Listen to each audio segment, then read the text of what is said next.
Oh my God. Oof. So going into the theater, I knew a couple of things. Backstory. For those people who may legitimately one day find this video in your travels around YouTube, legitimately brought here because, ooh, review of the musical Cats. Hey, you know, I'm a fan of either as a fan of Cats or thinking about going to see Cats. Maybe I'll check out this review.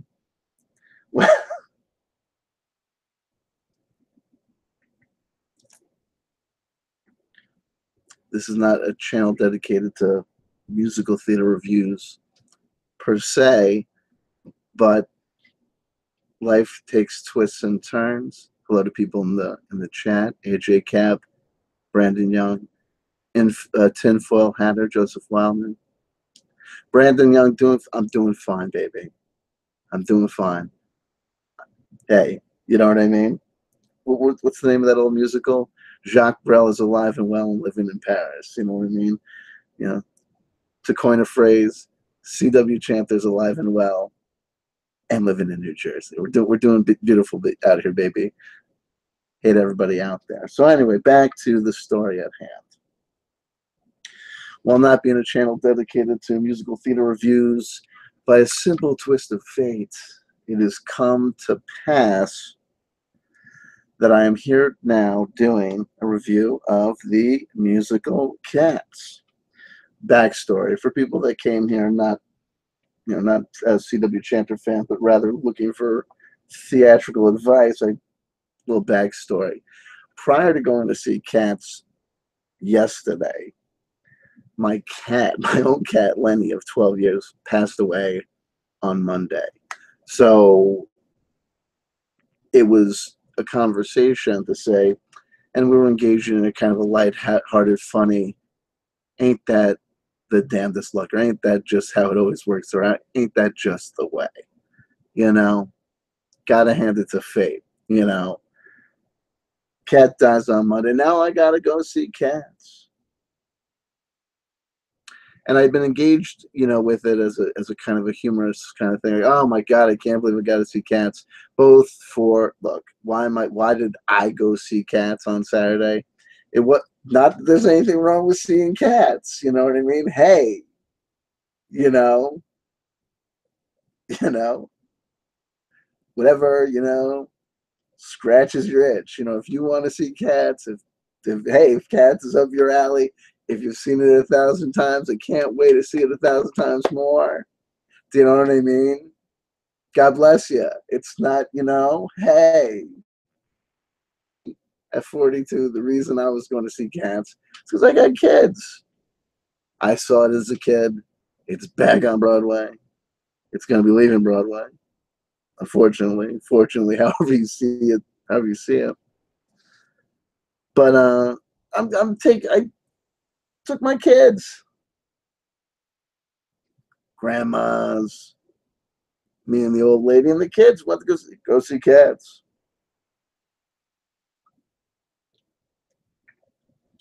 It's back. It's going to be leaving Broadway now. We'll get there. But so I was taking the kids. So I knew two things going in, how I was interacting it leading up to the day of the performance. This is going to bed on Friday. I'm just engaging with the whole experience as, oh my God. Of all the things to have to do on a Saturday, I gotta go see some, Fruit Loopy guys and gals dressed up in underoos, prancing around the stage like cats. Yeesh. I knew being a parent would be difficult and involve tough life decisions and things that would have to do, but my God, you know what I mean? Damn you, T.S. Eliot. Your contributions to the literature canon of literature notwithstanding, damn you, you Irish bastard. Fuck your mother for this. Your contributions to this Andrew Lloyd Webber monstrosity. I gotta go see because I got kids. Oh my God. And oh my God, can you believe and my cat just died, and I gotta go see cats, and isn't it ironic? No, it's not. I mean, whatever. But those were the two kind of little thoughts, and none of them were threatening. You know, they were both da da da, kind of funny. I wake up Saturday morning, my eyes pop open, I realize what's about to happen, and I'm not prepared. And I immediately start having what I might consider a mild, low grade anxiety attack, right? I haven't, do you know what I mean? It's like you've been talking brave all week, all over the university campus. Yeah, I know there's a test. I know I'm going to flunk it. Therefore, I shall not study for it. I will take the test. I will take the test. I will be in attendance. I will fill out the Scantron. I will be present with number 2 pencil. But knowing in advance that I'm not going to pass, I have already committed to not giving a damn and will be there completely unprepared. Anyway, cut to day of the exam. You open up your eyes and you realize, hey, Braveheart, guess what? You can do whatever you want on the day of the exam, but come those test results being printed out and those grades going home, you're going to have to explain to the old man and the mom and dad, the International Bank of Mom and Dad, the other co-signers on your future debt, just what the hell a guy that was dead set on being a music major was doing getting an F in ethnomusicology. Come on. I didn't even respect you for signing up for the class, and now you're going to hand us a plausible explanation for why it's okay that you fucking plots your mother. Anyway, I don't know where I was going with that. I wake up and I've completely not really engaged with the reality of the situation, and now realizing what the reality of the situation is, I'm freaking out because I'm feeling like I'm going to, the minute oh look, it's people dressed up as cats and they look like cats. They're singing about cats, and I remember Lenny and start taking off my clothes in the theater. You know what I mean? And you know what I mean? Why? Hugging them. I don't know what was gonna happen, but I immediately started freaking. Didn't really think any of that was going to happen, but I did know that I hadn't really thought out or played out the reality of me going in and sitting through a goddamn musical about cats when my goddamn cat had just died. Anywho, so it's all pins and needles going into the beginning of the theatrical experience, but low grade. Everyone's fine. I'm one of these guys. Look, I'm an adult.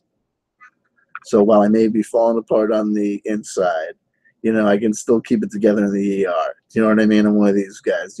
Yes, my head's bleeding in the ER, but if I'm still conscious and talking to you, I guess you know best. So if you're not rushing me into the doctor, I guess I got time to kill here. Oh, wow. Oh, they're playing cartoon swim at 2 o'clock in the morning in the hospital. This is encouraging. Anyway, memories. One moonlight. Anywho.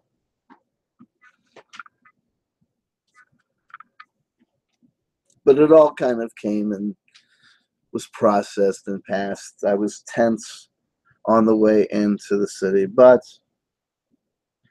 a very understanding family. People accommodated me, gave me my space, and understood, explained to the kids why Dad was being a little bit staring out the window-ish. You know what I mean about going. But by the time we got down to getting the kids down into the seats and getting everything processed and sin and everything, it was all okay.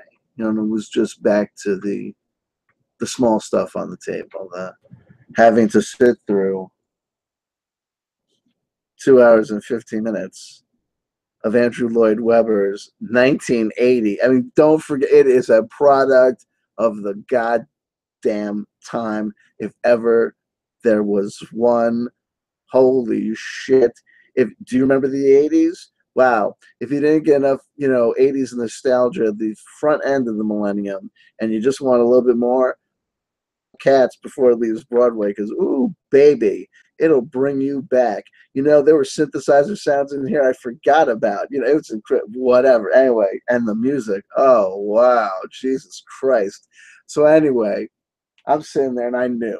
I'm sitting there next to one of my my daughter Ruby was the one that sat next to me.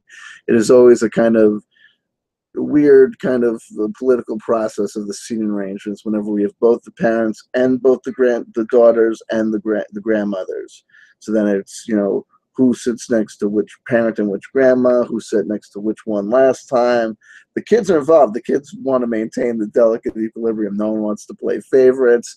I want to sit next to daddy. Then the other one has to be, and you know the other one really wants to at that time sit next to mommy. That's okay. Some days are mommy days, it is whatever. But the kids are like, oh, I want to sit next to daddy too. But if you want to sit next to daddy, I'll sit next to mom. You know, all sorts of amazing.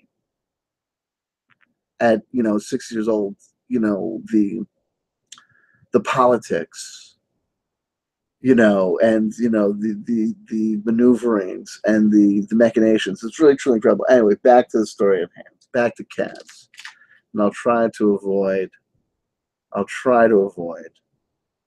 any further distractions from our core points, because I want to make sure we hit them all, and I don't want to lose any of the people who actually came here for a theatrical review of cats. You may find something in my wild ways that you find appealing. Anywho, so I'm sitting there and I'm going, well, it is what it is. And I knew, look, I'd seen Cats twice before.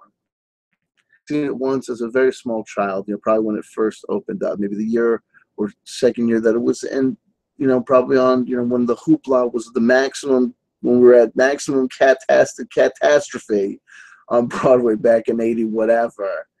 You know, I was probably one of the first bums in the seats. You know, my parents would have taken me. So I remember going as a small child, and I remember going later, maybe when I was about 11 or 12, and I think we were going at that point because my brother hadn't seen him. My brother's, you know, many years, you know, they had more years between me and him than a lot of other siblings. Whatever. He's a younger cat, so we went in. Again, the family, and you know, with another guy, and so I guess he wasn't with us the first time, but whatever. And I remember at 11 or 12 seeing it for the second time and being like, knowing and realizing that having gone that extra distance, right, having gone through, you know, puberty and adolescence and making my first, you know, musical choices, and you know, taking a swing at a couple of girls, and I've, you know, failing, you know, just having grown up a little bit and just having been introduced to the powerful synergy of irony and you know, sarcasm, you know, just I remember being like, there's part of you, and at that point when we went to see it the second time, I was like, holy shit, cats, yeah, hell yeah, I'll go again. I mean, I'm not too old, fucking cats, yeah. And then being there and being like, ooh, you know,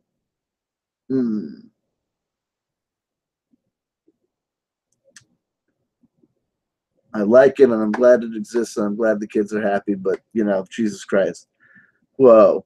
So I knew that now going seeing it for the third time at 42, that I was prepared to have further gone past, you know, the suspension of disbelief. Cats in the musical Cats, they dress, it's grown live ass men and women that they dress up like cats, and it's like that. You know, look, they dress up like cats. That's what they do. You know, that's the whole thing, and they're pretending to be cats or whatever. But there's got to be, you just know that a production of Cats, there's just got to be so many, like, there's got to be an inordinate amount, I believe, there's probably an inordinate amount of what the fuck have I done with my life moments at backstage at productions of Cats. You know what I mean? Like, there's just got to be so many moments where, Dimitri and Juan are walking past the mirror talking about, what they were doing, when they were, studying, theater and, dance and movements, at PS1 or like, the new school or whatever, where they thought they'd be in, they're just catching themselves in the mirror, being like, fuck. You know what I mean? Like, just, you know what I mean? Like, so anyway, so I'm sitting there, and where my seat was arranged, look, it's at a smaller theater this time. Cats had a long run, famously, I think, at the Winter Garden Theater. I always want to say that that's where it was at, and it was decked it out, and it was the whole place. They turned it into a garbage dump because these are the cats are hanging out at the garbage dump singing their songs. Whatever. So yeah, so this theater is smaller. There's no box seats, and so the cats come out again. The people dressed up as cats come into the audience during several productions. During pieces. That's part of the thrill and chill of Cats, I guess. Part of the attraction is at several points in the production, the members of the cast will move about the audience. You know what I mean? Like I remember when I saw it back in the day. At one point, we saw it in I guess balcony seats. We were up there, and there was like a trestle. And there was I remember one point I was looking at the stage. At one point I looked past me, and there was a dude who come right up on me. And I'm like, yeah, I'm up, I'm high up. And he's and I'm like, it was crazy, whatever. But this time around, it's a much smaller setting.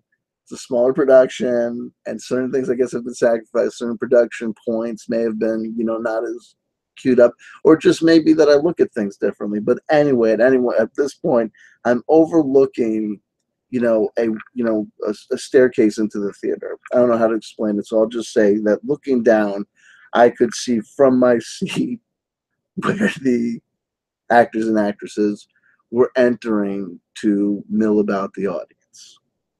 And the production is just starting, the lights come down, that bullshit starts. And let me tell you something. Let me tell you about something. A motif, ironically, that's going to be coming back over and over again in Cats, and that's the concept of repetition. Oh my God, do you like reprises? If the minute the overture is over, you're saying to yourself, "Damn it, I can't wait for the reprise." Oh baby, go see Cats, because you're going to be hearing the same goddamn snippets of melodies coming back in your face so many goddamn times. It's like Andrew Lloyd Webber had a fever dream, came out with 5 or 6 sketches of songs, didn't know quite which was the bridge, or maybe that's a chorus, or maybe that's the end. Is that the finale? These two pieces could go together. Is this one song or two? There's a whole bunch of that bull crap going on in this thing, and none of that kind of cool, Baz Luhrmann kind of, sample-delic kind of, sampling over here, mixing and matching, pastiche, Dean Koontz, not Dean Koontz, who's Jeff Koons' art style run amok upon the cinema and theater musical stage. No. It's just, it's just same stuff coming back over and over again. Anyway, so I'm watching, and I look down. At one point, I look down. I just see this dude. This dude is crawling up the stairs, and I can see the little the tie, in the back of his hoodie, the back of his hat, and I just see this big fat ass coming up these stairs in spandex leotard with a goddamn, tail. And I'm just like, oh, it's sweet Jesus. What the fuck is how am I gonna, I just got, how am I gonna do this? And especially I knew how am I gonna do this because I knew I was gonna cry. I just knew, I'm the kind of guy. First of all, listen, just this day, we used to store the Cats' food on top of the refrigerator. So tonight we're preparing lunch for the kids tomorrow for school, and my wife directs me to go and get something else from on top of the fridge. In a kind of William Reich kind of sense of the body motion, where it kind of Rolfian kind of. So I go and I reach for, and the physical act of reaching on top of the refrigerator was so evocative of the memory of constantly going up in the morning to fetch that can of food, that next can of food. I immediately was like, right. So I was like, I knew I was going to end up crying. I walked in with a toilet paper roll. I was just ready to go. And I just knew that, and I just knew that it was going to be, so I was like, it's like if you just if the woman of your dreams, if you're if the person is your twin flame or something, dumps you, right, for some jerk, jerk who, like, ostensibly is like maybe better on paper than you. They got their jab. Maybe they're more stable. Her friends like him. All just a bunch of other stuff. He's you can tell people that you hate his guts, and people know why you really hate his guts. But no one believes that you've got any rational reason to hate his guts, because why would you hate the guy who just raised like $2.5 million for Doctors Without Borders, right? You know what I mean? Why he gave no, but like he gave like no, like it was like they took part of his heart for the orphan. That's like part of this. Yeah, that's why he walks with a cane. He's not. It's not because he's trying to like show off the fact that he was a veteran, but that's true too. You know what I mean? You're for this anyway. So anyway, I look down and I see this scenario, and I'm just like, oh, sweet Jesus. So anyway, and then the game is afoot. So we might as well at this point simply go through. I've got the playbill for cats, which I'm going to use as my notes. And I'm just going to go through and we'll talk, and hopefully they'll remind me enough of the things that I wanted to talk to you guys about. Because I came out of the theater knowing two things. Number one, of course, I cried. Not because Cats is an amazing piece of musical theater, but because it's about cats. My cat died on Monday, and if you mention the word cats to me, or even if you were like, you know what I mean, hey man, I'm doing this crossword puzzle, and what rhymes with bats? Four-letter word rhymes with bats, starts with a C. I believe the word you're looking for is cats. If anyone needs me, I'll be in the garage smoking glue. Lenny! You know what I mean? So, whatever. So we'll just do that. But I did come out knowing that I could have a fun time talking to you guys about my experience at Cats and my basically my review of Cats, because why not? Why the fuck not review Cats? If you're inspired by my review to go see Cats, see it quickly. Well, I mean, I guess, it's one of those things. I mean, I guess it's like, it's 5 o'clock somewhere, everywhere in the world. Maybe it's one of those things, like somewhere, everywhere in the world, someone's reading the Bible, but maybe someone, somewhere, maybe it's always the case that no matter where you are in time, someone somewhere is putting on a production of Cats. That's maybe not that. You know what I mean? The musical, I guess it'll be around forever. Why? I don't know. It makes no sense. It's a nightmare. There's no logical cohesion to this whole thing. Here's the thing. So it opens. So if I was for a minute, okay. So so whenever I make videos, I always have a couple of ideas that are floating around in my head. There's usually like 3 or 4 things that I'm thinking of possible intros, 3 or 4 things I think of as like little things that we could talk about in the middle, and maybe 3 or 4 closers or like words to live by or whatever. Conclusory remarks. And it just, the video starts and it's like whatever one of the 3 that I go with as the intro is the intro, and then I hope that I get to all of them. But if you're looking for the short form review, if you see and realize at this point that I've taken nigh on, 25 hours, 17, well, how long have I been there? I don't know, this long, just to get to the first fucking cat coming up the stairs.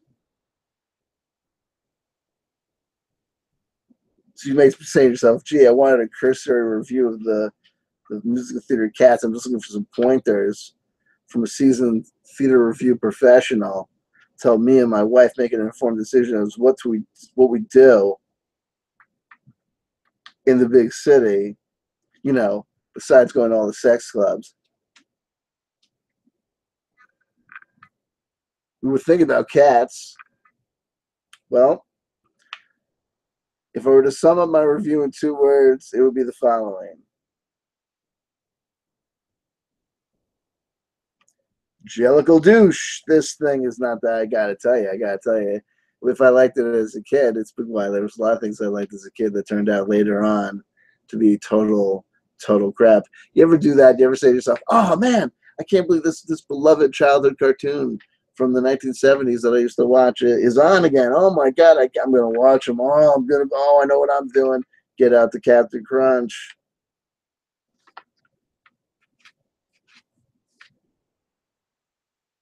And then like 15 minutes in, you're like, yeah, I'm not a kid anymore. This is what I could be watching porno. I could be, leveraging my house against Bitcoin. There's something I could be, holding up a bank right now. What am I doing in my life? Why am I watching this cartoon? It's silly and stupid. This piece of garbage. This was terrible. Anyway, so I'll tell you, so the minute it started, the one thing I got to tell you is that it's incredible. So how to describe the music? Well, first of all, let's start from like the timbre. Let's start from like the tone. Let's start from like the sound sources, the orchestration, if you will. They advised us there would be a live orchestra and performing on the night in question. And I assume that they're correct. If by live orchestra you mean a guy with the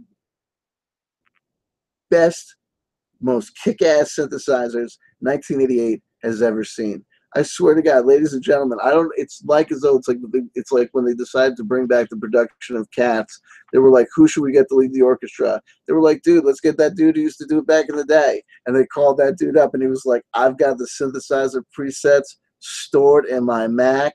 I am ready to go. Gets out the DX7, you know what I mean? Gets out the Prophet 12 and dude, yeah.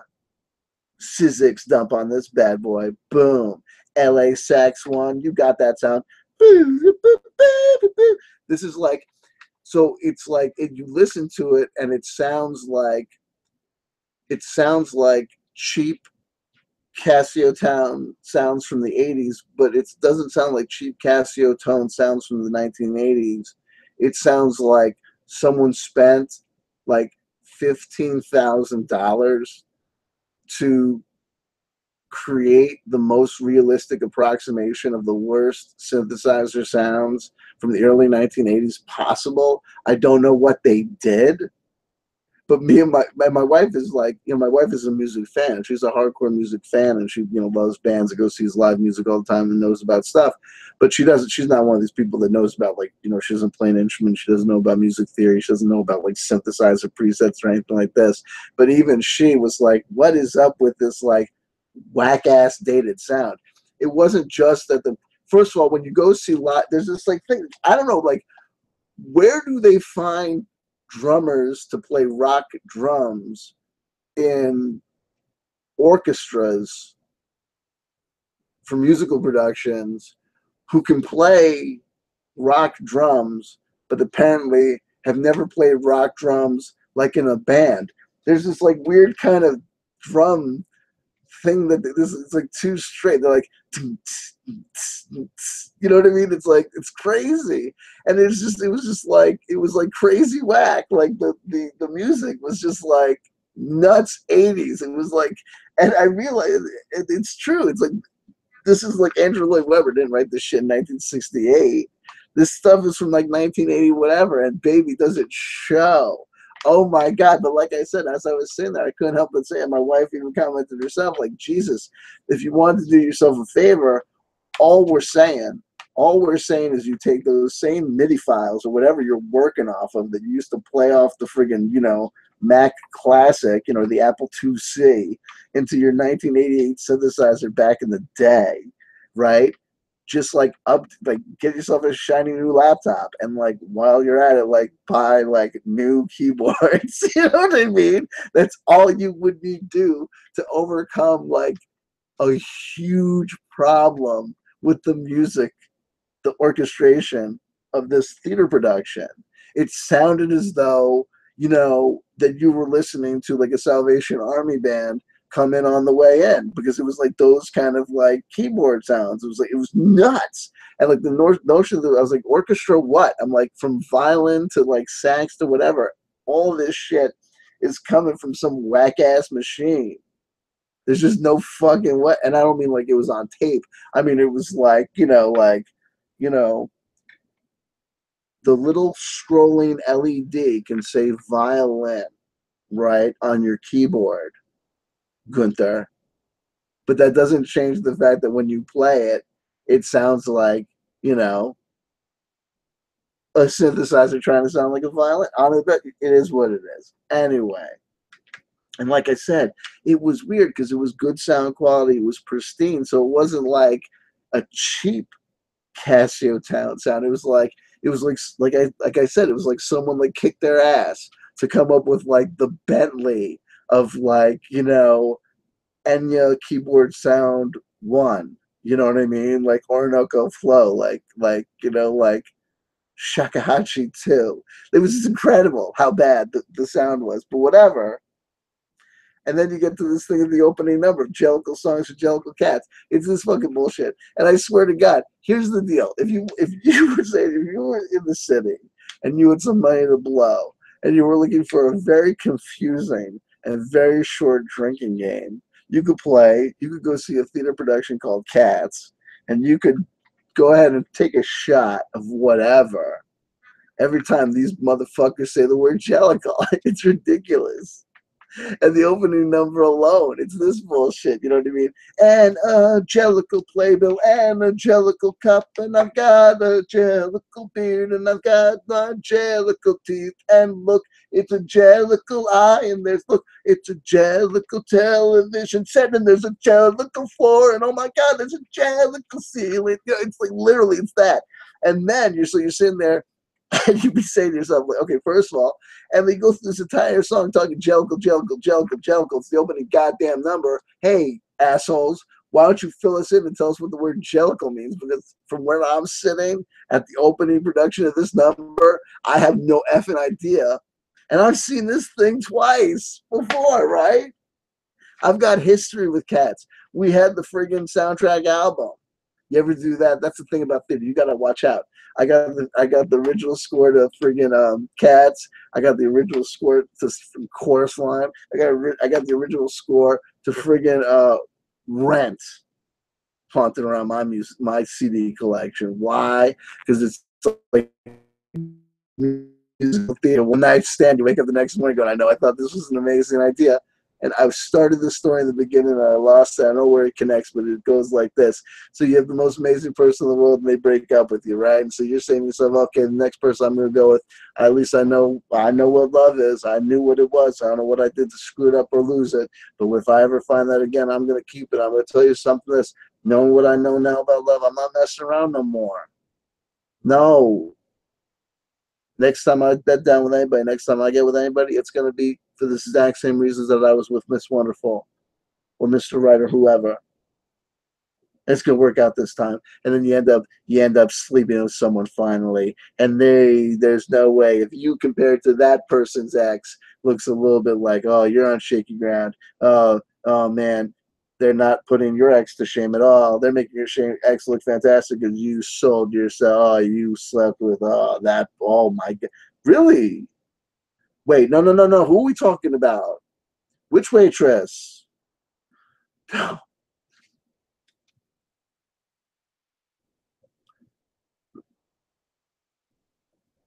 If you want to move in for a while, okay? No. If things are going like that for you,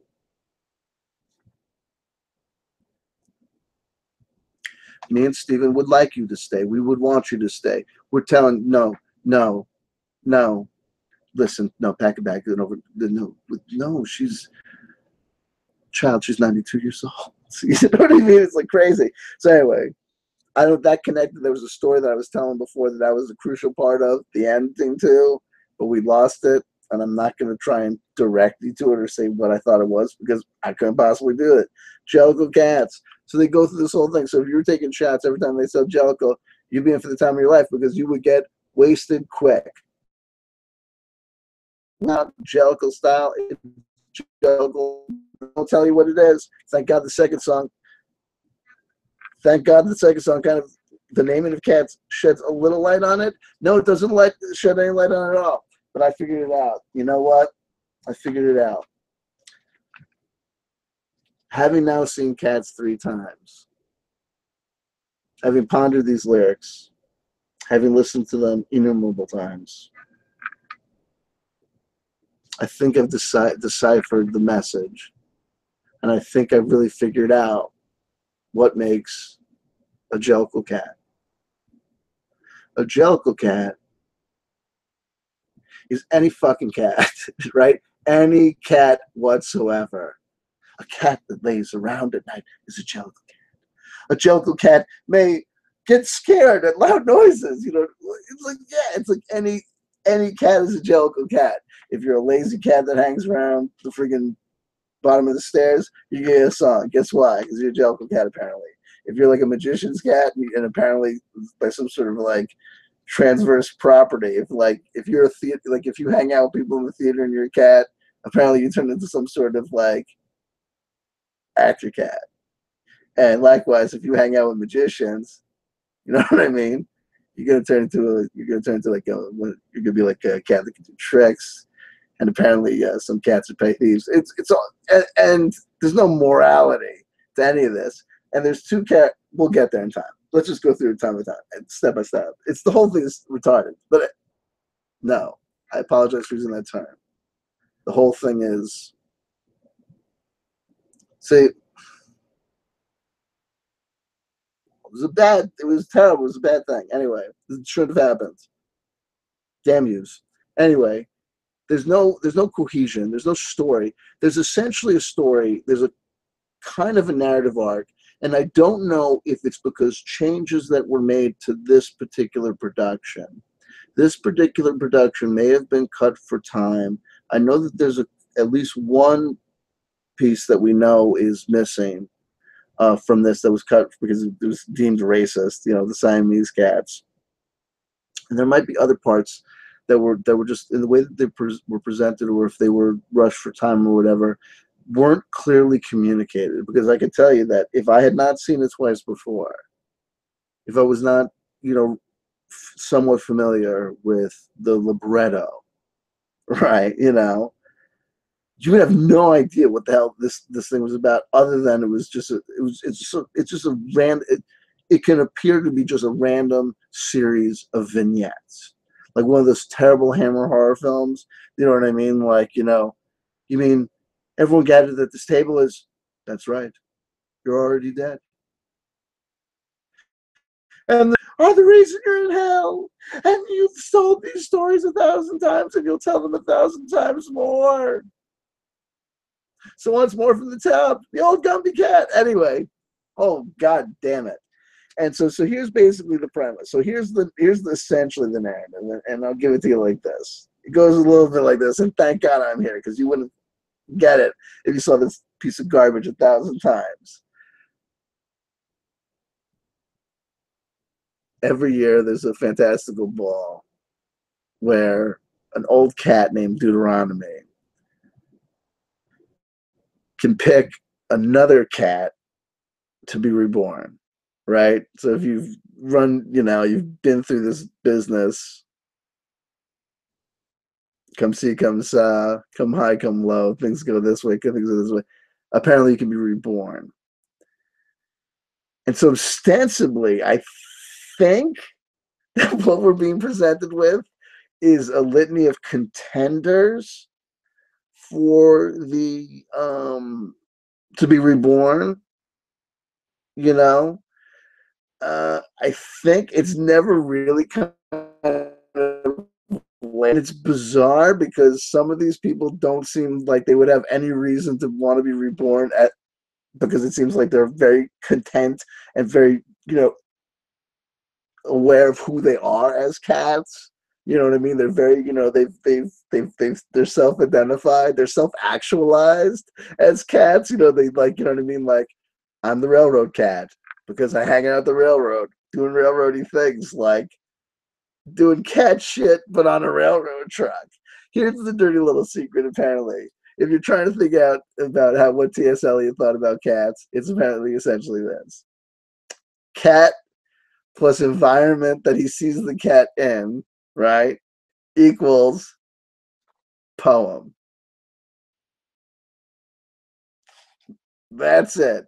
If you sit, I should start a home business where I tell people that for $1,000 a month, I could teach them how to be drunken Irish poets, right?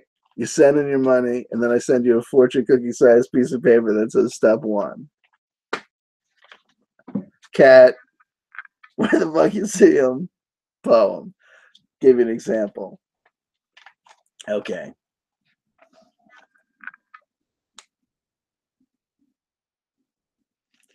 And all I'm thinking about is my cat in the crematorium. So I can't do this right now. I don't know why I wandered into there. Give me a moment. But that's T.S. Eliot. Fuck your mother. Anywho. So, but some of them seem as though they obviously have reasons and rationales to want to be reborn. But their narrative arcs their stories are so similar. Why are they picking one person at the end? Oh, spoiler alert. Okay, so we'll just do this shit. Spoiler alert. Grisabella, the girl that sings Memories, guess what? She's the hoe that gets reborn. But here's what's so crazy about that. Her narrative arc, her storyline is essentially identical to the storyline of Asparagus, Gus, the theater cat. Right? Once upon a time, he was what's up, man? Blah, blah, blah. I was on the stage. I was doing this shit. I was kicking ass, taking names as a theater cat. I hung out with this dude. This guy bought me lunch one time. But now I'm old. Don't move around. He says, oh my God. We'll get to the Asparagus when we get to Gus's song. We'll get to the boy. I cried at the most inappropriate songs in this production. We'll get to it because they all reminded me of my cat. It's kind of cool. Anyway, just go through it. Invitation to the Joke. Oh, the naming of cats. Also, the naming of cats is ridiculous because it's just the stupidest song ever. And here's the other thing that got really bad. At several points during the production of Cats, like I said, they'll come out and they'll talk to you. They will talk to you, but they come out and they're like interacting, but they're acting like cats. Sometimes they're singing the songs. Sometimes it's like like ah. Then sometimes they're like there's several parts where they're like being all like and we're catty, and we're sly, and we're slick, and we're dangerous, and we talk like this because we're thieves in the night, and we're mysterious, and we're this, and we're that, and maybe, and we're like this. It's like that shit. And at that point, the dude is like in my face, and I was like, go away. Just go away, man. You know what I mean? Like, no, go away, bro. No, not interested. Because it's ridiculous. The whole thing is so stupid. Anyway, we'll just keep on going on. So there you go. So then they sing this song. Okay, so then you get to this gal, the old Gumby cat. Apparently she's a fat cat. So she's a fat cat, but she's also got this, like, I don't know, ostensibly she's got some sort of nightlife going on. I don't know what's happening with her. But I guess she's one of the people that would be reborn. So here we go. Dun, dun, dun, dun. Rum Tum Tugger, right? The boo, boo, boo, boo. The guy, he's like, now here's the thing that I'm going to get to. So we'll get to this. So here's part, okay. Shit. And the people that were looking for an actual theater review are now at this point realizing you should have left a long time ago. I cannot leave this travesty. I was going to give you the whole, essentially, the narrative arc, but I got lost on some tangents. But let's go for it. So all Deuteronomy picks a person to be reborn. So I guess these are people that are waiting to be reborn. Makes no sense because whatever. But I'll tell you another thing that makes it. So, okay, and then there's a bad guy today. Okay? And at some point, he kidnaps Deuteronomy, right? He kidnaps Deuteronomy. And you know it's him because then they see a guy come out that they think is Deuteronomy. And it's McCavity. But here's the problem. Then they sing a song about McCavity. But here's the problem. And another thing that this musical makes no goddamn sense. Narratively.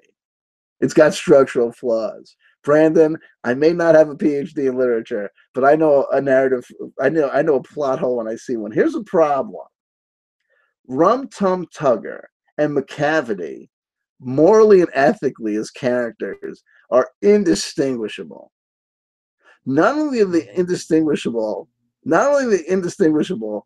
at the level of analysis of moral or ethics, they're indistinguishable essentially in costume and look and attitude. The only thing that's different is people's reaction to them. Here's Rum Tum Tugger's song, essentially in a nutshell, presented in a way that will avoid me getting sued. Okay?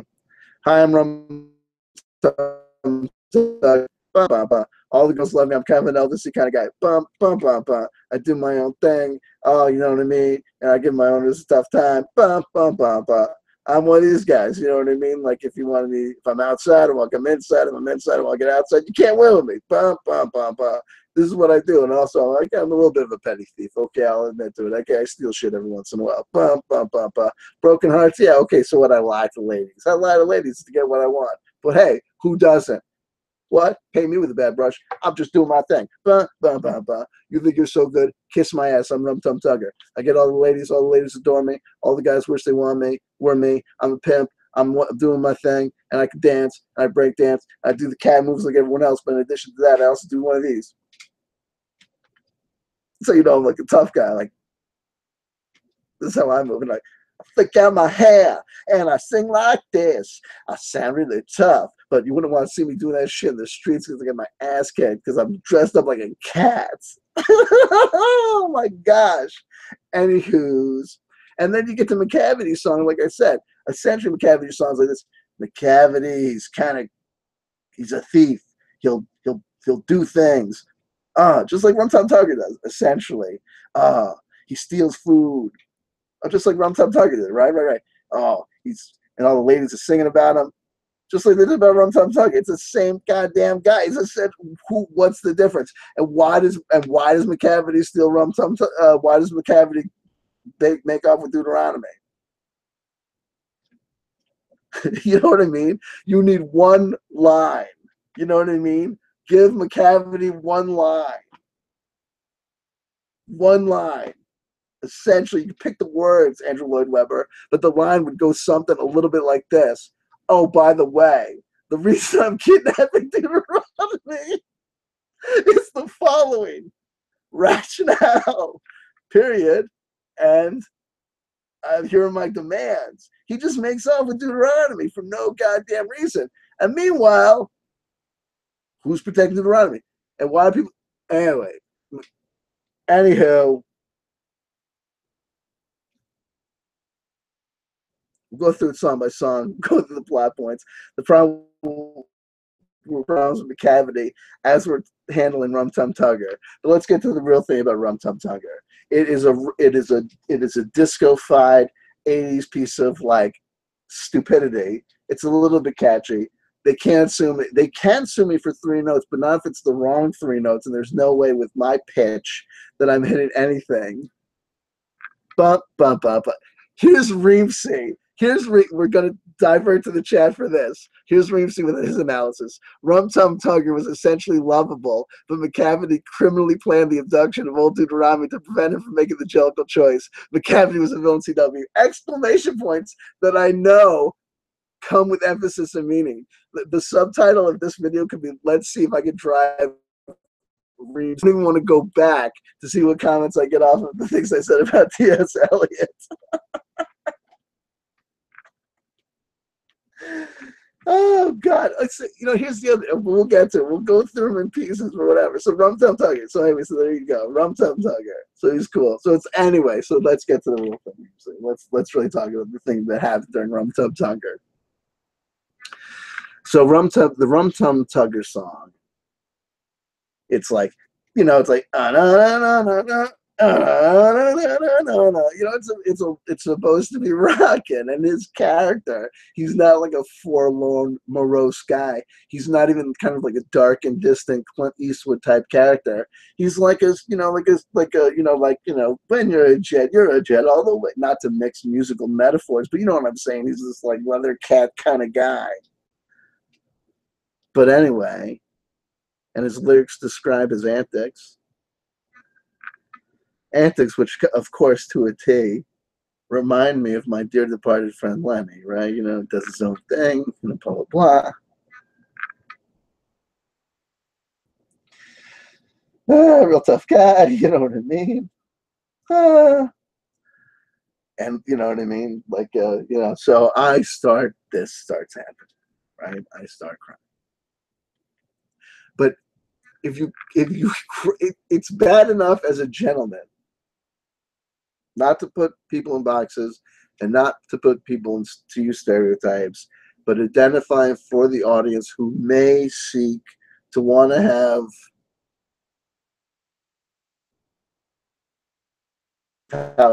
or the context that I put him in. As a heterosexual man, I would not enjoy the experience of someone watching me cry at a production of Cats during the musical number Memories. But I would at least feel as though there would be a chance that that person would say, even though he's a real tough guy, even though he's obviously a super stud, it's understandable why he would cry. Anyone would cry during Memories. He's not a monster, he's a human being, goddammit. Let the man cry. It's never permissible to cry during Rum Tum Tugger. So I'm sitting next to I'm trying to keep my composure, but what's happening is obvious. And I'm sitting next to, a very delightful, young Japanese couple, tourist couple. And they must have just been, I don't know what they were thinking or how they were processing the situation. I really, really, that will always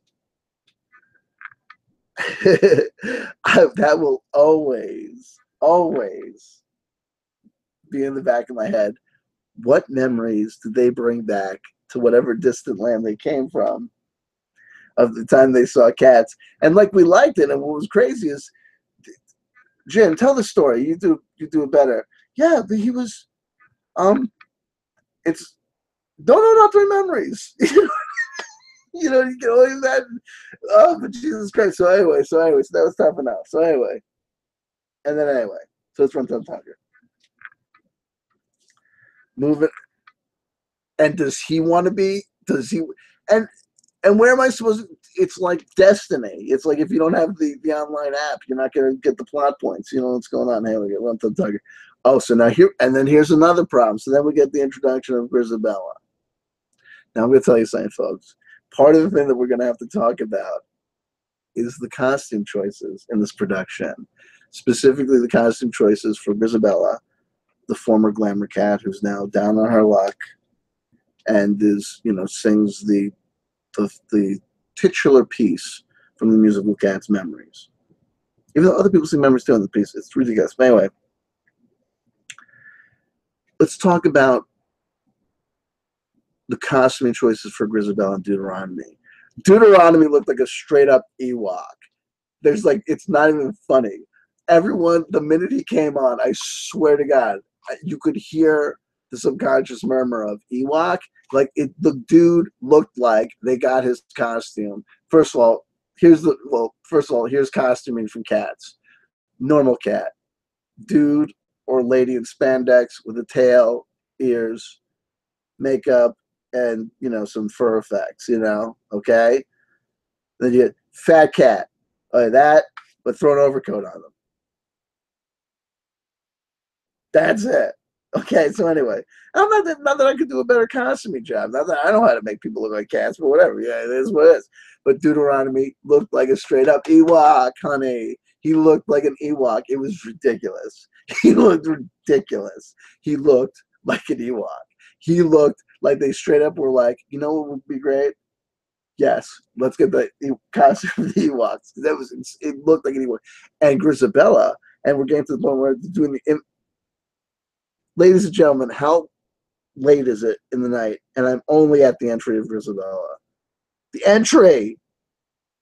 So Grisabella comes on, and for her, they've kept the actress's long hair, but have given her kind of like buns, like little buns for, I guess, the cat ears.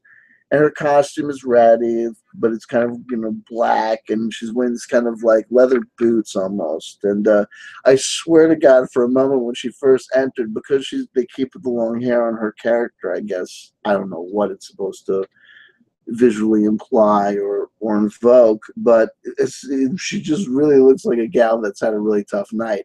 And when she first came on, I didn't know if they had introduced a new plot point where they were going to have the crazy cat lady now play a part in the musical Cats. I mean, I swear to God, when she first wandered onto stage, it looked like Grace Slick had a tough time at Bonnaroo. It really looked bad. It was terrible. And so she comes on, and I couldn't even tell that she was supposed to be. You couldn't tell that she was supposed to be a cat. It was ridiculous. If you put her in, like, she would never be able to like hail people into the theater to be like, go see Cats, even though the other jerks dressed up like cats easily could, because they looked like they were dressed like cats for Halloween. Anyway, and here's the other thing that's ridiculous. So they go to Grisabella. So she comes on, and the minute she comes on, all the other cats start treating her like dog shit for no reason whatsoever. She does jack shit to anyone. She just comes in. And other old cats are coming and going as they please. Gus, the theater cat, not a young buck. Gus, the theater cat, not a young buck. It is stated that his coat, right, he's got his own problems, right? He needs a shampoo. He needs a good conditioner. He could go to the salon himself, right? Do they treat him like dog shit when he shows up? No, he's got a young gal cat that hangs out with him all the time, essentially like, kind of, handing him lines. I don't know what her purpose is. Extraneous character, the young lady that accompanies, the young female cat that accompanies Gus. But regardless, he could be getting action for all we know. And he's treated like gold by Deuteronomy on down, by everybody when he shows up. Grisabella shows up. There's no accusation that she's committed any crime. There's no accusation that she's done anything to anybody. The only accusation is the only crime that she's committed is that at one time she was glamorous and now she's down on her luck in the fucking junkyard. And apparently, the price of this sin, right? The price of this sin is being treated like a pariah by your fellow cats. She shows up. All she does is show up, acting like, hey, you guys are all hanging out in the junkyard together, hanging out. Can I come hang out too? And they're all immediately like, you, Grisabella, the formerly glamorous cat, will hang out with Gus, who smells like dog shit, but you. Why? Why are they responding in such a way to her? She's done nothing to nobody. No argument is made for her to be the cat that's being reborn. She just comes in, sings a sad song, right?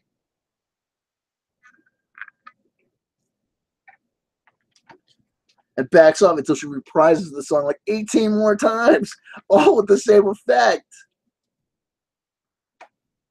Oh, God. And at several points, I guess they're trying to make the point that she at one point was, she was a glamorous cat, I guess. I guess she was like, so they, at several points they have her trying to, I guess, move like she used to move as a young cat. She's trying out the old steps and, they're not quite the same.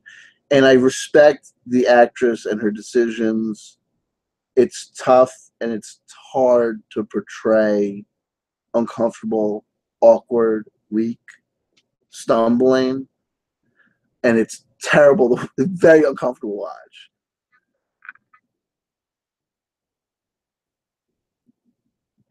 Reeves C. We might have to send Reeves C. a link. This is getting ridiculous. Gus suffered from the affliction of palsy, which made his paw shaky. He was attended by what was essentially a nurse cat. Get with the program, CW. Where are you importing this data from, Reeves C? Where are you importing this data from?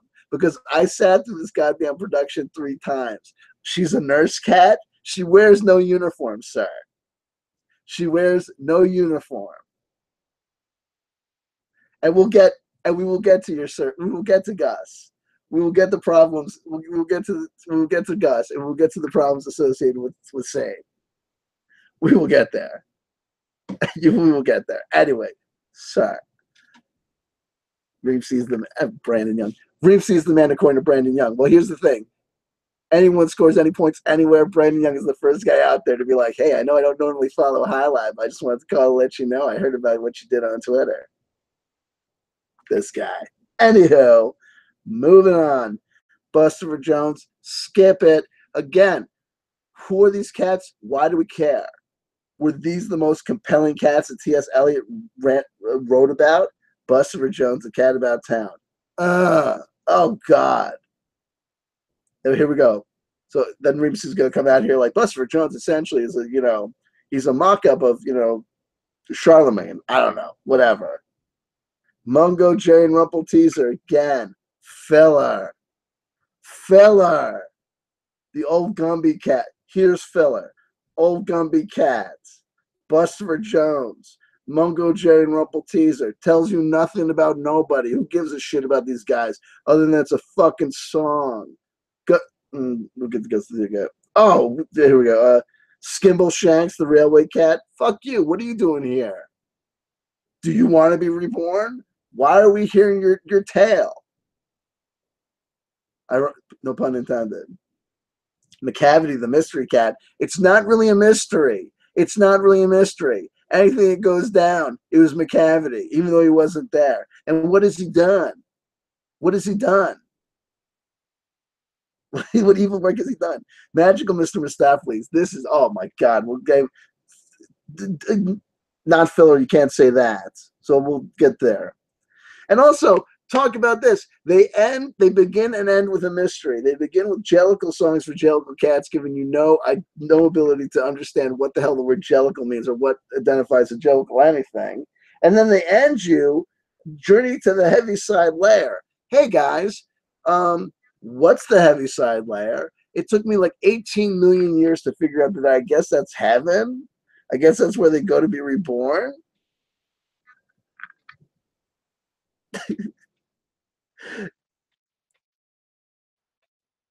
You did not. Oh my God. Here we go. Oh God. We'll get there. Bit by motherfucking bit. Reeves, see, this music is horrible. This is a horrible music. Andrew Lloyd Webber did a bad thing here. I like Jesus Christ Superstar. I do. I love Jesus Christ Superstar. But this, Cats, is a terrible, terrible piece of production. It's bad. It's a coke dream. It's a coke dream. Here he goes. Episode layer is where the cat picks up one of the additional 9 lives. Oh my God. Apparently he read the guidebook to the NES game that came along with Cats the Musical. Anyway, Buster Jones, Cat About Town. Filler. Who cares? Oh, I'm Buster Jones. I fly. Oh, you dumbass. Put a big cat coat on, you idiot. Old Deuteronomy. Again, Ewok. And again, and here's the thing. Old Deuteronomy. What happens when he gets too old?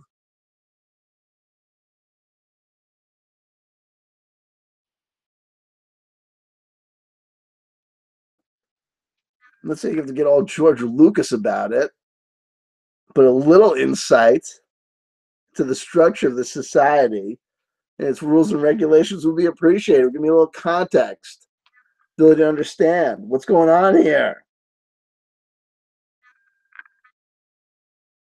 Mungo, Jerry, and Rumple Teaser again, just like Mr. Mistopheles. I mean, not just like Mr. Mistopheles, just like McCavity and Rum Tum Tugger. They commit crimes, hijinks, hilarity. They break things. They're thieves. No moral or ethical, compunction whatsoever. No reservations. Essentially sociopaths. All 4 of them. But they're presented as lovable and great. Again, why are they here? Why are we hearing their tale? Are they going to go for their 9 lives? Are they going together? Is it a package deal? And their names are stupid. Anyway, Old Deuteronomy again. Jesus Christ. Song of the Jekylls and the Jekyll Ball. That was ridiculous. And that maybe made no sense to me. And then Grisabella comes down again, sings Memory. And of course, it's not a dry on the place. She's okay at it. Oh, then at that point, it ends. That's Act 1. So at that point, we come to a close, and we spent a whole bunch of time. I don't know what's going on. I'm crying. I've got tears. My eyes are occluded by tears. I can't figure out what's going on, but all I do know is this. At the end of Act 1, I can't wait to go to my wife and tell her I can get over this thing with Lenny. I can process a little bit of it, and I think some of it has to do with doing a review of this show. And then I said to her, what do you think about the music? And we both said, this music is incredible. It's like they went out of their way to like recreate all the perfect imperfections of the music of 1982. It's really incredible. And it's like so disco-fied. It's like ridiculous. And it's like, and again, it's like there's this thing that they do to people that must happen. I don't know if it's like context or if it's like, have you ever noticed when you go to a poetry exposition, all the poets talk like this? It's something that happens to poets. They don't maybe start out that way, but every once in a while, after a while, they just find themselves falling into that same old routine, breaking down their nuanced words like this so that people understand in the context of the situation that they're in a poetry club and it's a poetry night. And even though normally it might be a coffee shop, tonight we do this. You know, there's something that happens to musicians when they go into a musical theater, because this is just incredible how crazy canned and bad this music sounded. It was just ridiculous. But anyway, so then we get back, and then my kids are going, can we leave? They don't care. They just, whatever magic happened to me as a child that was instantly transformed and taken away, my kids are like, they've seen it, they get it, they're dressed like cats. They do. No, they like it, they're glad they're there, but is it over? Can we go? No, you cannot. Act 2. It's coming at you live. Kids had no concept of Act 2. Had to hang out in the theater doing whatever. You know, so anywho, introduction to Act 2. The moments of happiness. And then here's the thing. The moments of happiness essentially is memory, I guess, or part of memory. And it's sung by a different gal. Anyway, here we go. Gus the Theater Cat. And again, if you're trying to figure out who to be reborn, and it's a question between if Gus is in the running, he's the only other kind of sad story, and I'm assuming that Grisabella's in the running, which I guess is a foregone conclusion, even though everybody acts like they hate her. And if Deuteronomy thinks that she's got a whack deal, right, and she deserves to be reborn, maybe in the meantime, because you're the king of the fucking cats, because every time you turn around, you're like some sort of weird cult leader. Deuteronomy's always going around like this, like, come, Jellicle cats, come on, Jellicle cats, come to me, you know what I mean? Like children of the night, and they come to him. So if this motherfucker, you figure this guy could be like, yo, why you, like, to any of the people who are like messing with Grisabella, he could be like, why are you doing that though? Like, why? No, but no, I get it, but why? Like, he could break it down, like, he could, like, I guess when I see her, I'm scared that could be me, man. You know what I mean? Oh, we're getting somewhere. You know what I mean? Like, he's Deuteronomy, right? He could apparently impart some sort of wisdom to these goddamn cats who apparently listen to all beck and call anyway. So anyway, so you figure he would be able to tell these guys, hey, why don't you straighten out your act? Not treat this gal like garbage. But does he do that? No. In fact, he sees her and witnesses her being treated like straight up trash by these other cats, and he does nothing. He does nothing. Nothing. Though he could. He refrains from acting, and you know what I mean? Reemsy, yo, check this out. It's like Rush sang, man. You know what I mean? If you choose not to decide, you still have made a choice, brother. You know what I mean? It's just the way that it goes. Gus the Theater Cat. Oh, here we go. So then we get to Gus the Theater Cat. So now here's Gus the Theater Cat. I had the same problems with the Rum Tum Tugger, though it's a little bit more explainable. Essentially, because Asparagus is an older cat and he's getting on there in age, right? He's describing a lot of things about being, one point being,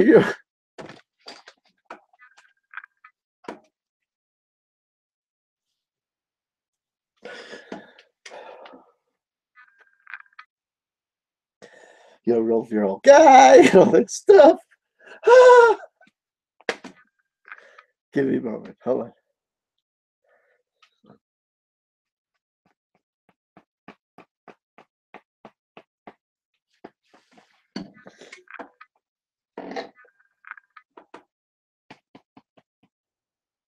But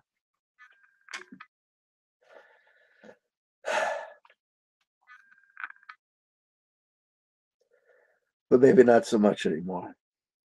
Maybe he's getting older, but he remembers back in the day when he was that real hot stuff. And of course, having just lost a cat who I had since he was one, that shit was intense. So if you thought the young Japanese couple was a little bit nervous when I broke the fuck down during Rum Tum Tugger, was oddly silent and unmoved during memories, but was now full on losing it during Gus the Theater Cat. This couple probably wanted to bulge for an exit. Thank God we could see the theater, the steps in the way that the cats were coming in and out of the theater, because they knew that they had an escape route. Because this whole thing was getting out of hand. Hold on 2 seconds. I do need to grab a tissue. Bear with me. 2 seconds. 2 seconds.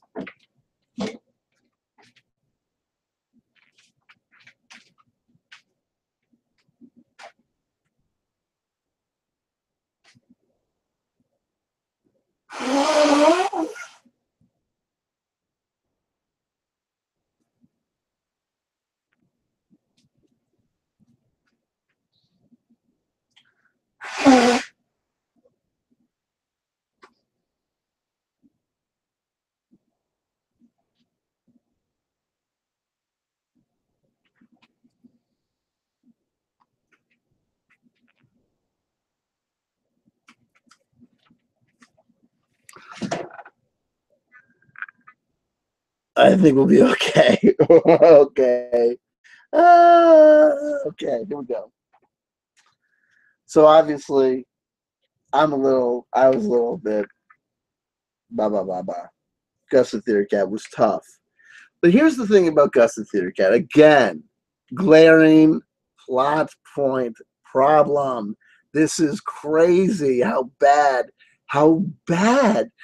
you think that these people, I mean, you've written these songs, you've come up with these lyrics, you're in production, you're in pre-production, you're working these things out.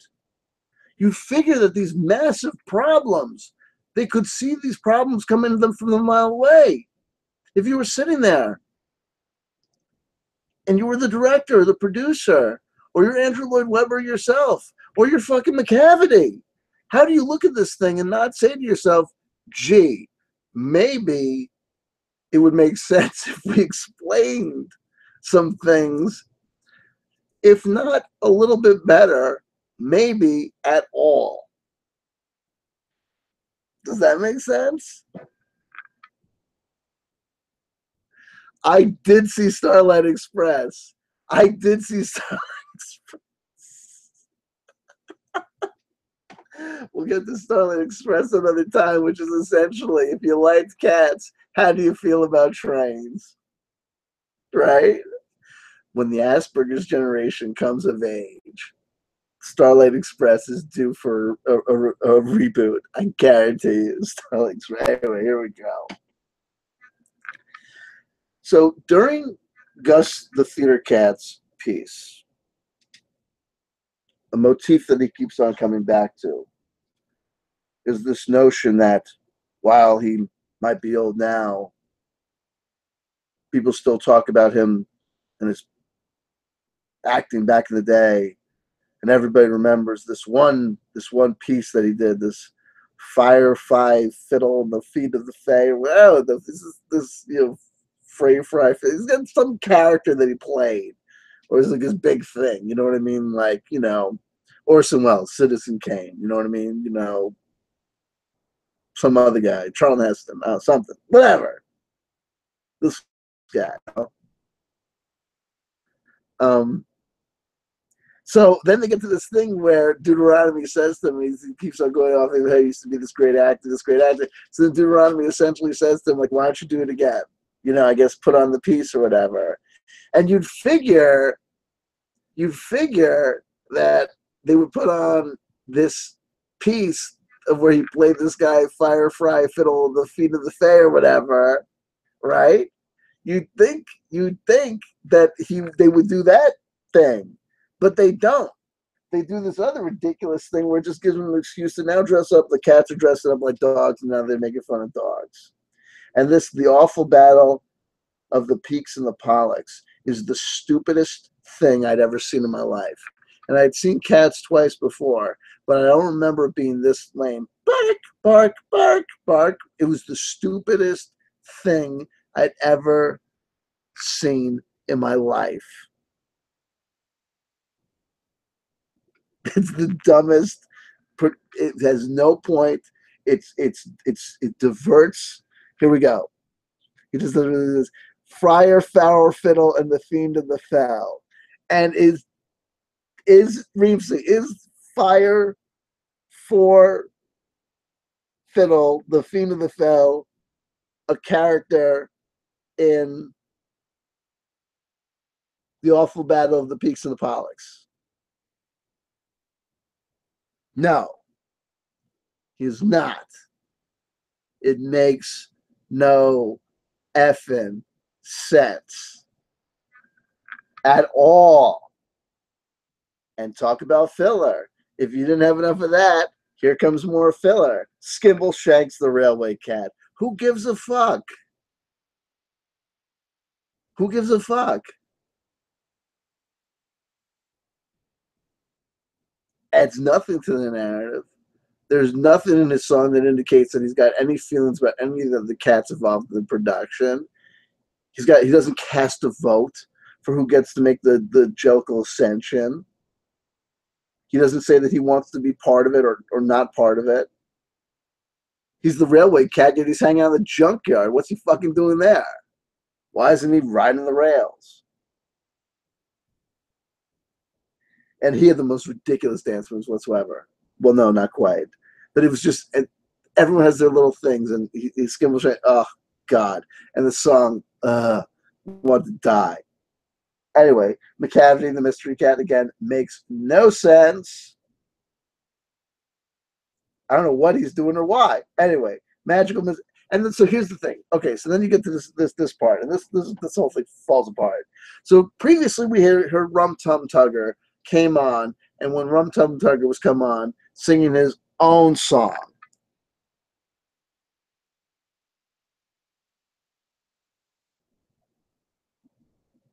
Implausible. When he's singing his own song, he's like, he's like a real tough guy. And then they get to this part where all of a sudden now they're willing to break from the music for 5 seconds and have actually someone deliver some dialogue. Okay? And they have Rum Tum Tugger deliver this dialogue. And I don't know if it was the actor, his choices, or the character itself. But all of a sudden Rum Tum Tugger goes, hey guys, listen, you know what we need to solve this Deuteronomy problem is we need to get Mr. Mistopheles. I'm telling you, you need to listen to me. He's the greatest. And he's the wildest, kookiest, magician cat ever. And we got to totally get him because he'll totally solve this problem. How? I don't know. Why? Beats me. But now he shows up. Now, first of all, Rum Tum Tugger, who previously was like, da-na-na-na-na, is now like, hey, guys, that makes no sense. I'm thrown for a loop. I'm still crying. Right? I'm not even over Gus. I'm still waiting for the Fiend of Fiddly Phone to show up. Right? I have no idea what's going on. I'm going up and down. My kid wants to leave. Whatever. So we're going back and forth. So here we go. So then we got to blah, blah, blah. Oh, magical Mr. Mistopheles. Oh, God. If you were sick and tired of meandering and hanging out with the low-hanging fruit of 1983 synth-axe music, right? If you were sick and tired of the early 80s vibrating around your ear from the opening 120 minutes of Cats, during Magical Mr. Mistopheles, they give you a break by jet fueling us right into the distant past of 1978. Oh my God, the whole place goes disco-tastic. And I mean, like, disco-tastic. It was ridiculous. My kids were like, what is this terrible music? Why is this happening? Why did you bring us here? And I'm like, it's called disco. Shh, just put your fingers in your ears. It'll all be over. Think of dogs. I don't care what you do. We pay the money. We're here. We're not leaving. I'm writing notes. Magical Mr. Mistopheles. His coach lights up. He's a magician. Stupid. Ridiculous. Magical Mr. Mistopheles. I don't know what he's up to. And then he casts some sort of spell, and then poof, wow, Deuteronomy's back. How? Why? What? I don't know. Christopher Walken. I saw Cats. I get it. Don't understand. Animals. Why? Deuteronomy. Mystery. It's up there. He's choices. Makes. Jello Cats. I don't know why. Grisabella. Treat her so well. Pariah. Pariah down. Leave now. Get up.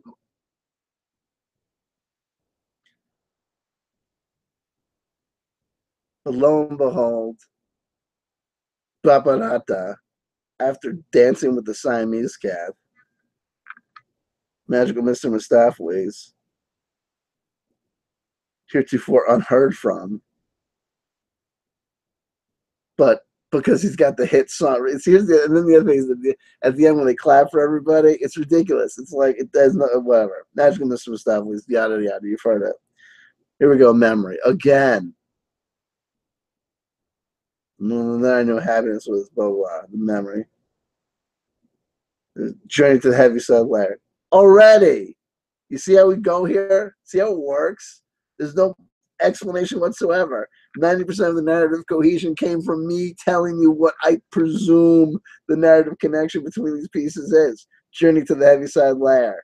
Oh God! And here's the thing: talk about the production being torn down and being, unfortunately being taken down a couple of notches. At the Winter Garden Theater, they had this huge one. The centerpiece of the show was they had this tire. This like huge, the whole thing. Okay, so when you go see Cats, they're all dressed up in Cats, but the whole thing is like all the props around them are like oversized, like human, because they're cats, they're small, right? So it's like, ew, it's like, oh, it's a baby stroller, but it's like, it's 7 feet, 10 feet tall, because they're fucking cats, whatever, and the boo comes, whatever. Anywho, so there's this big tire, and Deuteronomy will go on with Grisabella at the end. They take her up to be reincarnated or whatever, go to Allah. So it goes up, but now they don't have that. So it was whack. It was just the whole thing was just whack. What are you gonna do? Now it gets even worse. Now this was the biggest crime of the night. Check this out. Check this out. Journey to the heavy side layer. So she essentially gets to be reborn and come back into heaven. When I saw this production at the Winter Garden Theater back in the day, I remember one thing distinctly, and that's when Grisabella goes up, you also get to see her at the end come down. And I believe they may have only done it during when people come out to take their final bows, that when the actress that played Grisabella came out, you could see that she was the actress. You could tell that it was, because it was like, but it was like like they'd done something to her that would also imply that she's gone through this transformative process already, that she's like back to her old self. Memory could be playing tricks with me, but that's what I remember. So they get to the journey to the heavy side layer, which is kind of a heavy song, right? Because they're going to fucking, whatever, heaven or whatever. Yeah, no tire. Can you believe that? They don't do the hand. They had the tire at the end, but it was like a meek tire, and it came out of a car. It wasn't like the thing. It was different. It was kind of, and they didn't even take the tire all the way up. They took it halfway up, and then Grisabella came off on strings, whatever, for people who care. So then they go to this journey to the heavy side layer, which is kind of a heavy song, and then you think, so there you go. So then they get this thing, the addressing of cats, the final little piece here, and it's a stupid song. And one of the titular lines of the song goes like this. So now you know a cat is not a dog. And it's like a cute little, like, we're trying to tell you, like, oh, we're this, we're that, we're better than dogs. But it's kind of like a stupid line.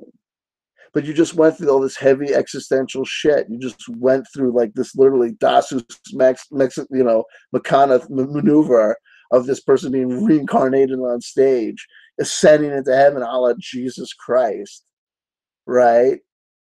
And then you reprise that, you follow that up with a stupid little song about a cat not being a dog. It's poor decision. Dressing of Cats is my favorite song on the show. It's so pretty anthemic. Reemsy needs to go to see a neurologist. No, I was worried at first, but now there's a problem here. We're going to get involved. We're no child left behind. This is a problem.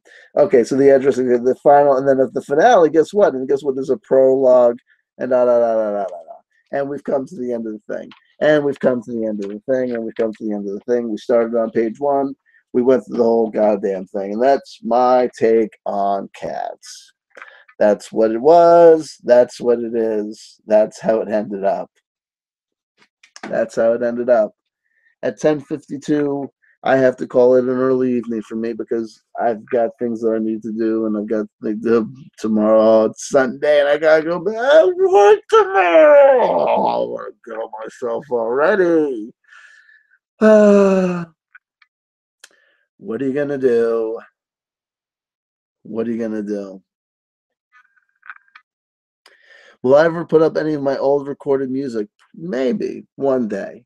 The biggest problem is that actually it's a funny thing. I in 19 disappeared on me for a while.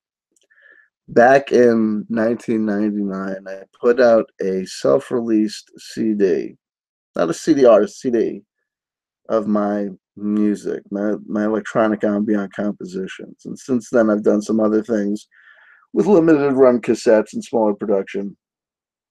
But the CD has my Christian name on it. You know what I mean? It's not CW Chanting. It's my actual name on it.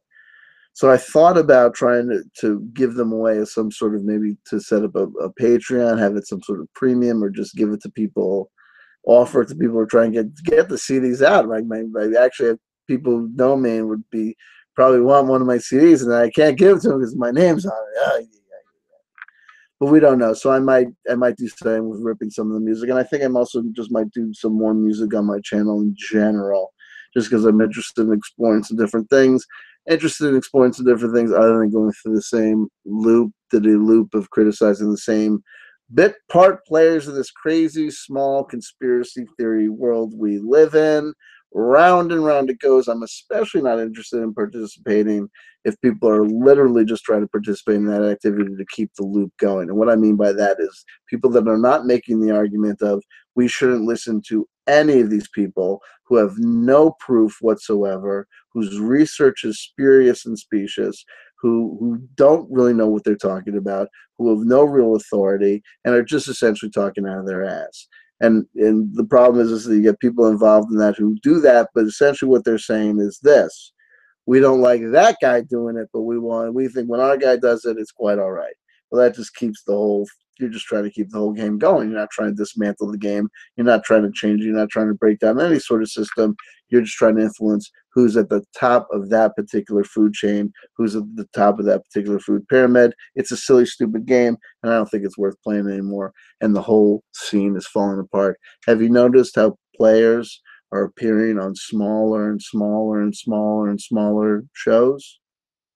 Right?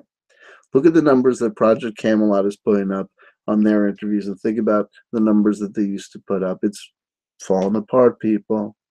It's falling apart. Okay? There are people that are reaching out to me more and more, telling me, if you wanted to talk to such and such a guy, and I'm talking about guys, people you would know. People are telling me it's easy. If I want to play the higher side chat game, if I want to play the Beyond Disclosure, the Elite Project game, it's easy. Call these people up. You got Jim Fetzer on the Goldfish Report on a regular basis now.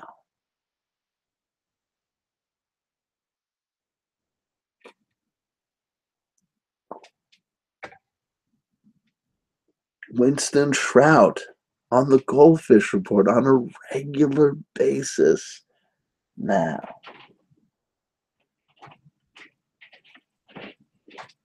I love Emma Teresa Solar. I love Rufus Cat. And I love Gemini. But baby, they booked me twice. But Jim Fetzer's been on their show multiple times. And so has Oli Damigard, as well as Joseph Farrell. The last interview that Jim Mars did before he one of the last people to interview him, if not the last person to interview him before he passed away, was that dingbat Sarah Rachel Adams. If I'm lying, I'm dying. One of the last people to interview him. To his motherfucking apartment with Sarah Rachel Adams. People, it's game over, kid. Game over. You want to write your books and do your research? No one reads books no more, kiddo, son. Give it up. Join me on the street corner hustling for quarters. What we're going to do is we're going to spend half our time sucking dick and half our time reviewing musical theater online. And we'll see if we can catch a bite at anyone. So here we go, folks. What I'll do now is I'm going to be here for just 3 or 4 more minutes. So I'll take, if anyone's got anything that they really want to shout out to me, go for it. You know, it is what it is. I had fun tonight. Even though I cried, even though I shed some tears, it was fun. Good to do it. I had things on my mind that I wanted to talk about. Hey, it was really cool that Reemsy was here to give me a little bit of back and forth. We might have to have a serious debate about this shit. This might not be over. This whole cats thing might not be dead. You know what I'm saying? We may have to roundtable this shit and just get to the bottom of it. Just get to the bottom of it. That's it. So there you go. I had a lot. We had some superstars. We had some superstars hanging out in the chat tonight. Believe me, it's funny. You know, even though I didn't spend a lot of time talking to anyone except Reemsy.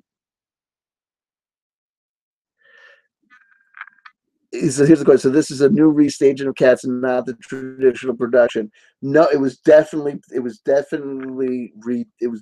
modified to a degree that you could not call it just a straight. You know, sometimes you have things where they literally took the whole production out of mothballs. You know, chorus line. You know what I mean? Like it's the same thing. You know, maybe with different characters or whatever, but it's the same thing, same theater, whatever. This was different. They had to move too many things around. And I know I got to go back to the original soundtrack recording because I guarantee you that if I A/B it against this playbill, there's more than just one song missing. I know there's one song missing with the Siamese Cats, but it might actually be that there's more missing. And I may very well should go back in time and re-review my video VHS copy of the original Broadway production of Cats. I know it exists. I know where we have it. So, folks, it is what it is. Did I read Wilcox's latest article? No, I didn't, but I hear good things. Lee Velman, it was good.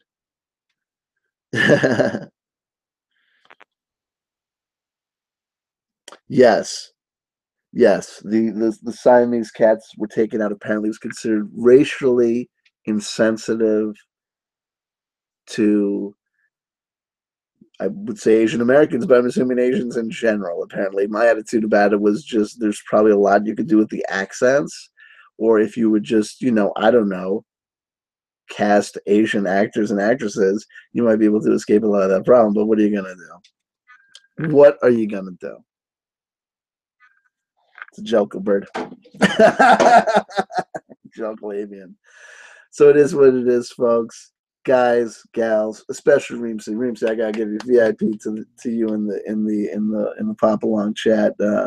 Really helped push me along and give me some stuff to work with and to work through and to talk about.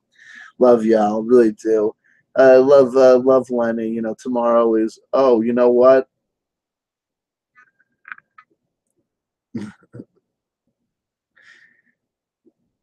You know, they didn't cut the line about evil, the heathen Chinese. See, I got to point out that, you know, they did not, that line was still in there. That line was still in there. So there you go. Yeah, no, another problem with the production of Cats. Ladies and gentlemen, this thing was a nightmare. And if you're going to see Cats, if I haven't put you off it, if you're going to see Cats, see it now. Because it's leaving Broadway, but I'm sure it'll be back in some form or some variety or something or some other. So anyway, so tomorrow's Monday. And it's the 1 week anniversary of Lenny passing away. And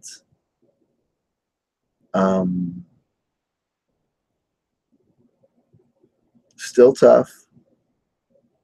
Thought it would be easier by now. Biggest problem is the phantom Lennys, you know. This is just the nature of the mind coupled with what's happening in my psychology right now. Is I see him everywhere, you know. I glance at the top of the stairs or just at a memory, you know, you come downstairs and you have patterns you do. And many of those patterns include the animals in our lives.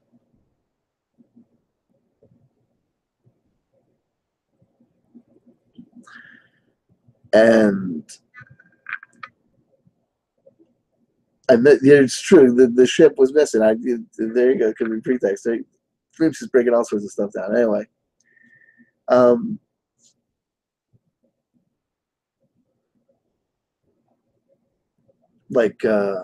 coming in the door from work. Two things. Number one, I've been trained myself to open. That might happen. That might happen sooner than you know it. So, you know, you open the door, you know, trying to partially guard to make sure that you don't get an escapee. And then also, when I came in the house, traditionally, Lenny would come bounding up the stairs.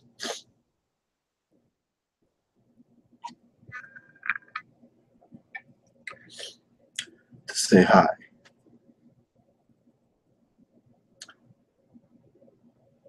So you find yourself surreptitiously or, you know, cautiously opening the door, slowly realizing as you stare down at the crack opening that there's no fear.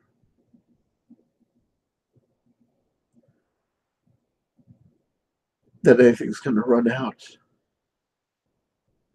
because there's no one to run out. And then I find myself lingering at the top of the stairs, wondering why I'm lingering. And then realizing. And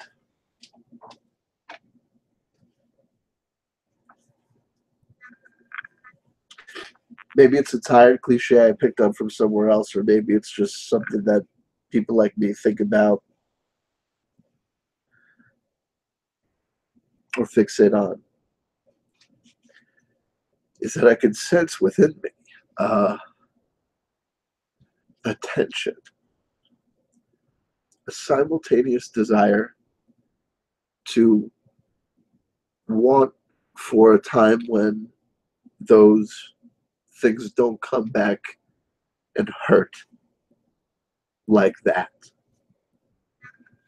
And simultaneously, a part of me that is guarding, right?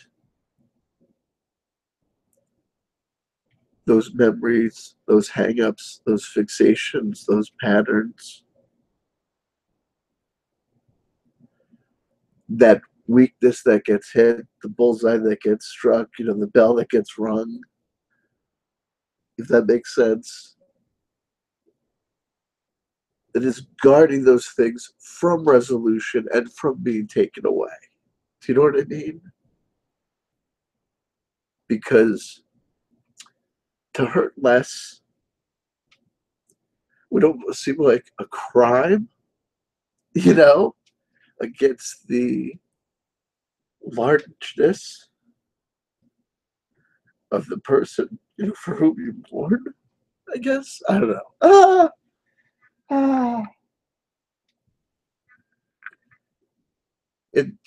this feeling of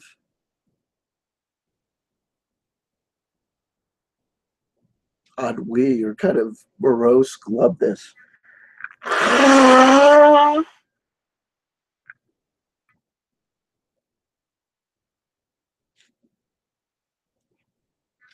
For the eventual arrival of the point in time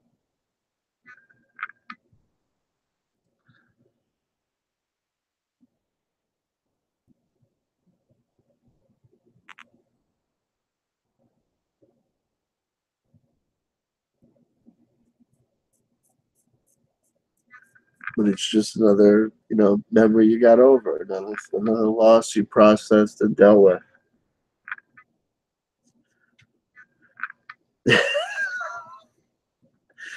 Darth Xenu, you could count yourself amongst the defeated. If you're out, I guess that makes me the winner. Better luck next time, kiddo. Better luck next time. But I don't know. What are you going to do? Maybe talk about something related. Who knows? Who knows? Who knows? But what I do know is tomorrow I take the kids to school, and then I've got myself another shit day. Oh, God. Monday in Jersey, baby. Woo! Tell me about it. I've had fun talking to you guys. You guys have helped me a lot and process a lot, but I do want to take some sort of stuff before I go to bed tonight, and it is what it is. But thank you so much for hanging out with me tonight, guys. Thank you for being there. God bless you. God bless you all. There you go. I mean, that's probably the way we're going to end up going, Ramsey. I know. Believe you me, I don't think it heartless at all. I think it's actually very pragmatic and practical. And realistic, and not a crime. So believe me, it is what it is, folks. The struggle and the saga continues round and round this big blue. What? Round and round this big blue marble we go, I guess. Something metaphor, pithy comment about life in the big city. Everyone's got a story. You got one too. Tell it. I don't know. Something. Be good to people, and I don't know. Some catchy pithy end line. Dude. Oh, and I love you. Duh. There you go. And I love you. Really, sincerely from the bottom of my heart. I wish more happiness for people than I do sadness. When I do wish for sadness against people, when I get angry and upset, I do strive, and I'm happy for those moments when I realize, no, dude, don't know. That's not going to work. You're just going to have to find some way to be righteous and cool about it. You're just going to have to figure that shit out. So there you go. Love you guys. Take care. Take care of everybody. One love to all. We'll see you sometime during the week. I should be getting back to doing more videos. I should be. It's healthy. It's happy. It's better. It's good to be active. I'm okay. Tell everybody I'm okay. We're doing okay. Hope you enjoyed this. Omaha Ben, haven't seen you in a while. How the fuck you doing, baby? Omaha Ben, God bless you. Thank you for coming out. Lee Veltman, Brandon Young, Sidney Running Amok, Soul Traveler, Shadow Zone Productions, Joseph Wilder from the beginning. If I haven't, Darcy, if I haven't mentioned your name, names policy. If I haven't mentioned your name and you've been hanging out, I just missed your name. And believe you me, if I saw anybody's name who'd be like, I'm not saying your name because I hate you. I would say your name because I hate you. I see that this douchebag is hanging out, and F you. From the bottom of my heart and the cat's asshole. F you, my brother. But no one like that, so it's all good. I couldn't think of anyone I feel like that anyway about. Anyway, God bless you. I love you. Take care of yourselves. Really do. Take care of yourselves. Be good, folks. Keep in touch. Love you. Bye-bye.